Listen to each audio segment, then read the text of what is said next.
Hello everyone, thank you for tuning in. I'm Tully, and today we're playing War Thunder Ground Forces. I'm sure you've had the other video or whatever when it came out. It wasn't exactly planned, it was just me once again getting desperate because I'm messing up my update schedule. I'm trying to fix it. It'll be fixed soon enough, I guess. Maybe a week, a couple of weeks. It's been a hectic couple of days, so weeks actually, if not months. So let's just move on, shall we? Ground Forces. Supposed to come out last November. It was in a closed beta for quite some time. It was released like what, a month ago or something? Not even that.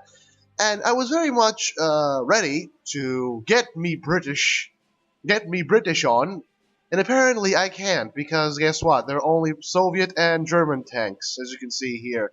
Army, and then it's just aviation. As you can see, it's not exactly what you would call a complete. But within the nations that do in fact have it, it is kind of complete, really. I do have my reservations about this, specifically the fact that because the Russians have, let's see, for instance, the T-34. Let's see what this modifications. What's it called? Because the Russians have armor-piercing high explosive shells, they have this weird tendency to just blow up everything. Meanwhile, the Germans have to make do with armor-piercing ballistic capped, as you can see there. So, you know what? Whatever. I have my reservations about the game. I still think the armor system needs a bit of a tweak. I still think it is really obviously a beta, but you know what? For a start, I think it's pretty damn good. And I've actually been having a lot of fun.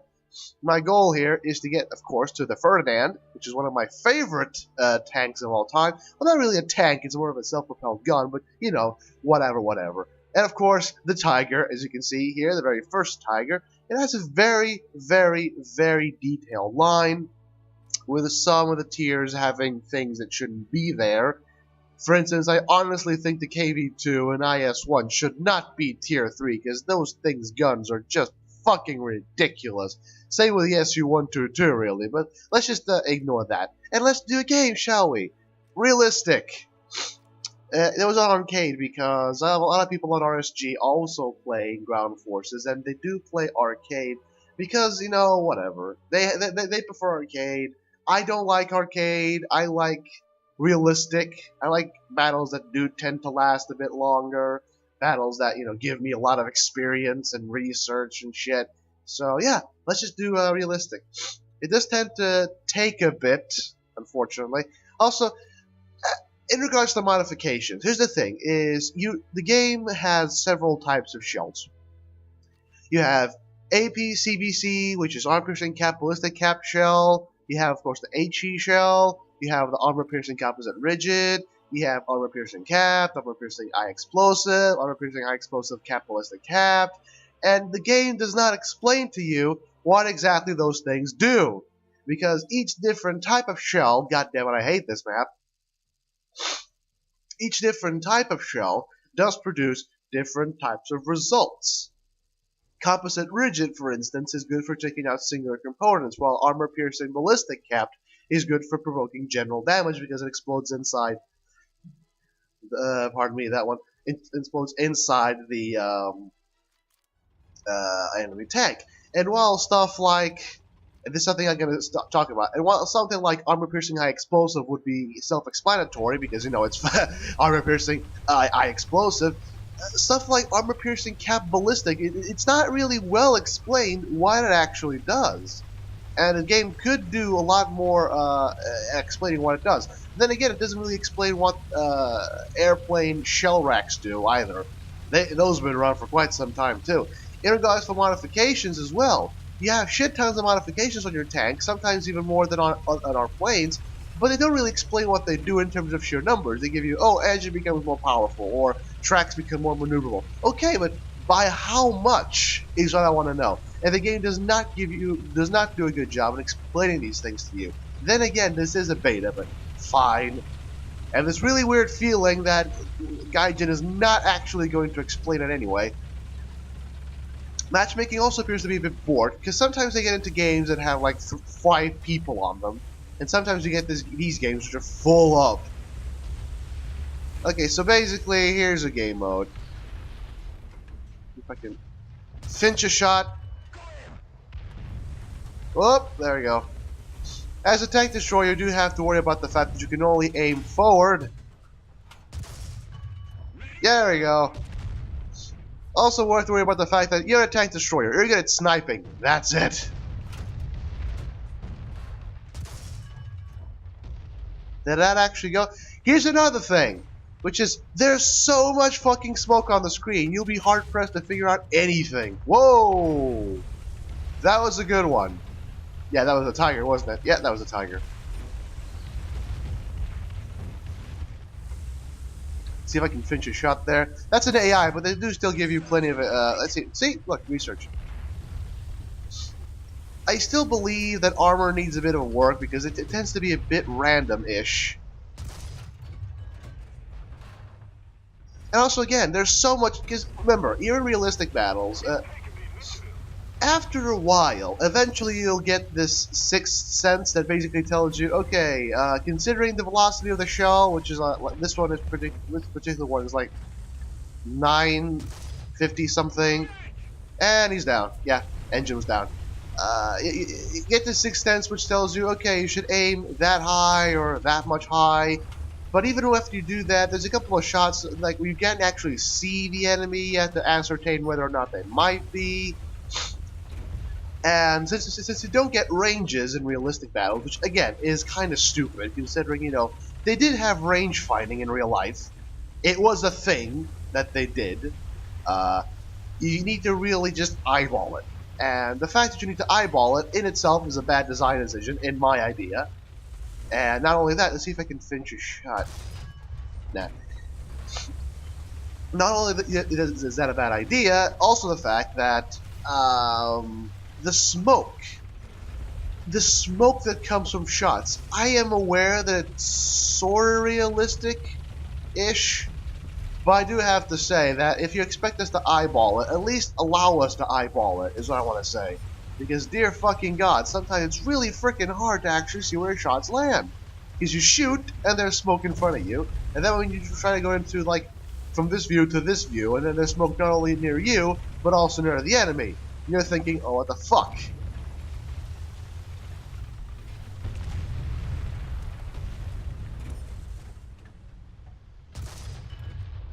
There we go. Because here's the thing, really, and this game does pretty much force you to do what Aviation did, which was adapt your playstyle to different tanks. Because right now I'm using a Yak Panzer 70, which has shit-core armor, shit-core maneuverability, and of course it's a tank destroyer, so I can only, like, move the turret forward like this. Very, very tiny. So basically what you have to do here is play it like a sniper. Find a place which is secluded, manage to find a place that has plenty of view over the enemy, do 1 shot, 2 shots, relocate. Okay? That's it. That's what it's good for.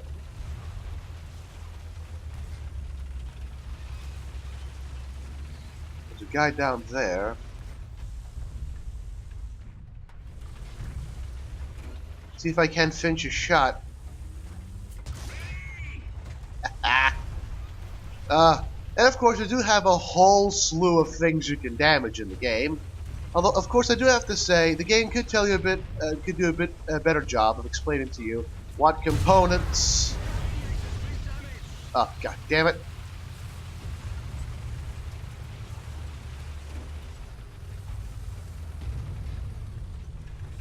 Could you like?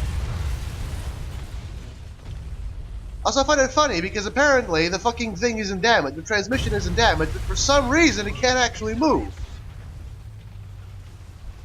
This is why I say that armor works completely randomly. Under any other circumstances, I would have been dead by now, but apparently not.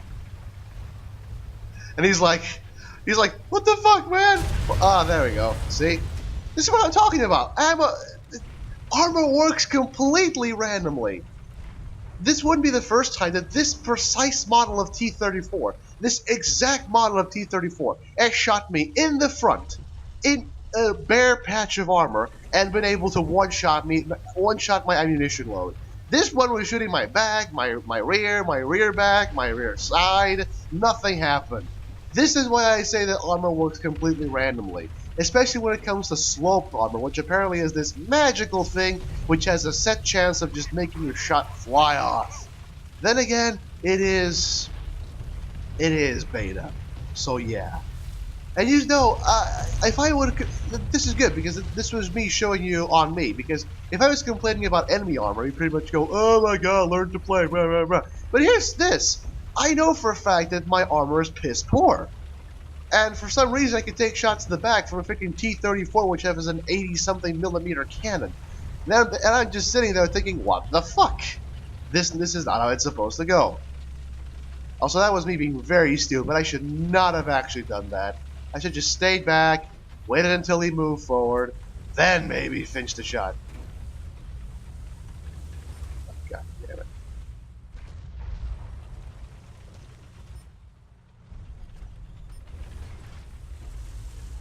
That's it. Move up. Move up. Come on. Well, hello.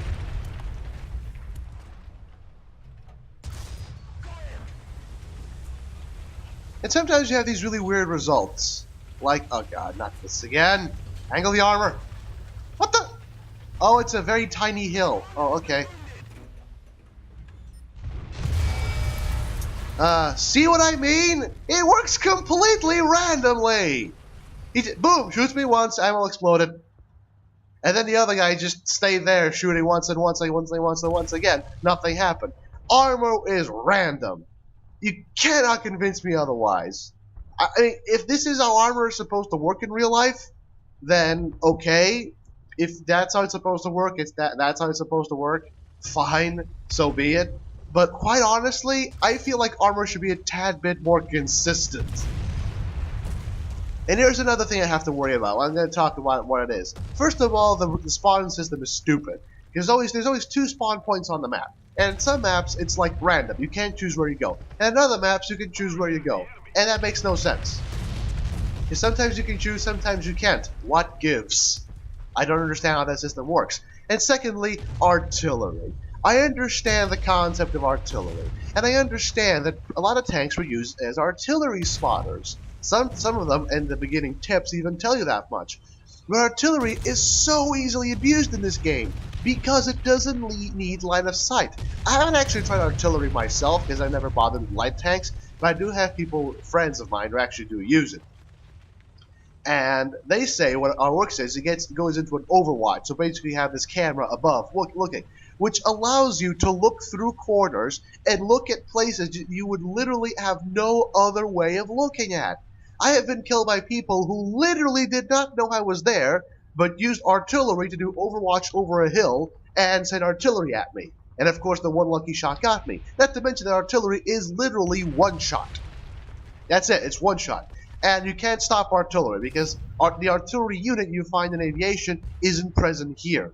I don't know if later on, when planes get introduced back into ground forces, which they aren't, by the way, at this point, maybe if they destroy artillery, you lose artillery, not sure. But artillery needs a rework. Because I've seen people who do literally nothing in the games except stand back behind everyone else, just spam artillery. Or even worse, there was this one time I was in jungle. It was me versus the T-34. The T-34 managed to damage my transmission, and I was just dead in the water. And I managed to damage his track. He could still move, though. Does he actually, move forward, try to destroy me? No. He literally sits behind a rock for a full minute, waiting for his freaking artillery waiting for his freaking artillery to lose cooldown, then called artillery on me. He didn't even bother to fight. And that wouldn't be the first time. I've seen plenty of people who don't even bother to fight. All they do is just sit behind corners and throw artillery at you. And, okay, that's a valid tactic, if a cheese one. But, excuse me, if I'm playing ground forces, I expect to be playing ground forces, actual tanks. You have a T-34. Your cannon's better than my tank destroyer. Frickin' use it already. Anyway, that would be pretty much it for my complaints about the game. Then again, it is a beta. Again, it is a beta, and it is Gaijin, so it's going to take a while. That tank is so ugly. So even if they do fix it, which again, doubtful, it's going to take a while. So strap in, strap on, whatever the hell you English people or British people say it. And thank you for tuning in. Please stay tuned in to the next game. Goodbye.